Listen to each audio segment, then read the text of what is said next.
एवं ज्ञात्वा कृतं कर्म पूर्वैरपि मुमुक्षुभिः कुरु कर्मैव तस्मात् त्वं पूर्वैः पूर्वतरं कृतम्. All the liberated souls in ancient times acted with this understanding of my transcendental nature. Therefore, you should perform your duty following in their footsteps. Kim karma kimakarmeti kavayopyatra mohitaha tatte karma pravakshyami yajñāta mokṣase shubhat. Even the intelligent are bewildered in determining what is action and what is inaction. Now I shall explain to you what action is, knowing which you shall be liberated from all misfortunes. Karmano hyapi bodhavyam cha vikarmanaka akarmanascha bodhavyam gahana karmano gatihi. The intricacies of action are very hard to understand. Therefore, one should know properly what action is, what forbidden action is, and what inaction is.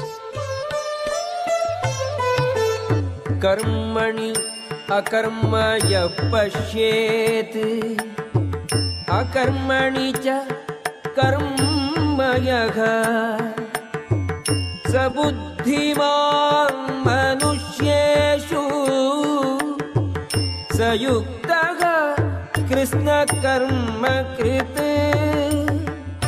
One who sees inaction in action and action in inaction is intelligent among men, and he is in the transcendental position, although engaged in all sorts of activities. Yasya sarve samarambhaha kama sankalpa vajitaha jnanagni dagdha karmanam tamahuhu panditam buddhaha.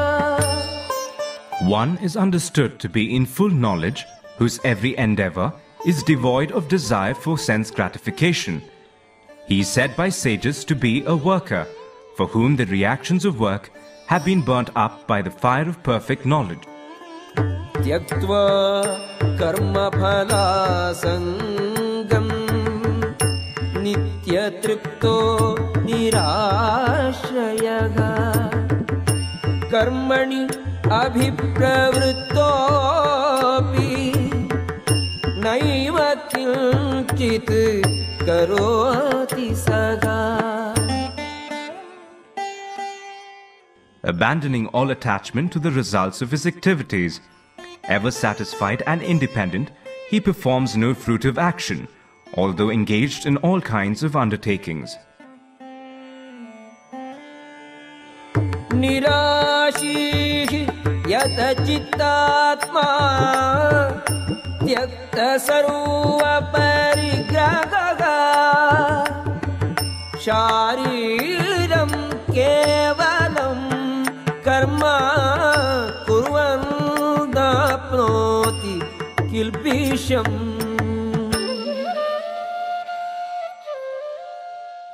Such a man of understanding acts with mind and intelligence perfectly controlled, gives up all sense of proprietorship over his possessions, and acts only for the bare necessities of life.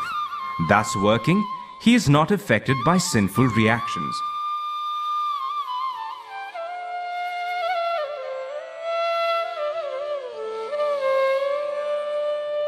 Yadrichhalabha santushto dvandvatito vimatsaraha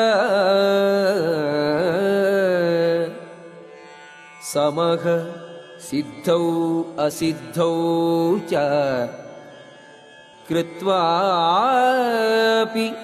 न निबध्यते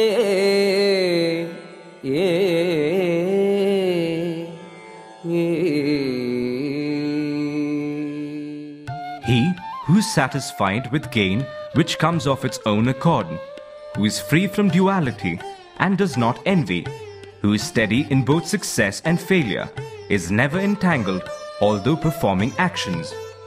Gata sangasya muktasya jnanavasthita chetasaka yajñāyācharatah karma samagram praviliyate. The work of a man who is unattached to the modes of material nature and who is fully situated in transcendental knowledge merges entirely into transcendence. Brahmarpanam Brahmahavihi Brahmagnau Brahmanahutam Brahmaiva Tena Gantauvyam Brahma Karma Samadhina. A person who is fully absorbed in Krishna consciousness is sure to attain the spiritual kingdom because of his full contribution to spiritual activities, in which the consummation is absolute and that which is offered is of the same spiritual nature.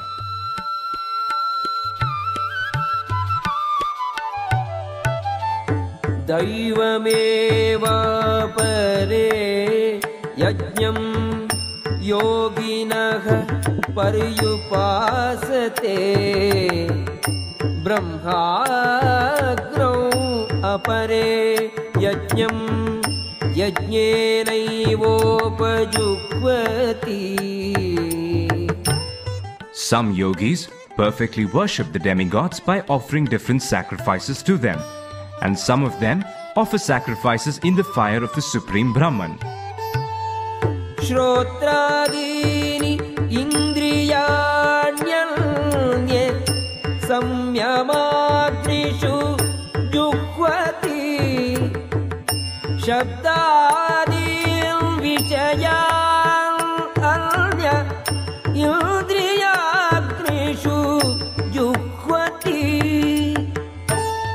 Some, the unadulterated brahmacharis, sacrifice the hearing process and the senses in the fire of mental control, and others, the regulated householders, sacrifice the objects of the senses in the fire of the senses. Sarvani indriya karmani prana karmani kya pare atma samyama yogagram juhvati jnanadipite. Others, who are interested in achieving self-realization through control of the mind and senses, offer the functions of all the senses and of the life breath as oblations into the fire of the controlled mind.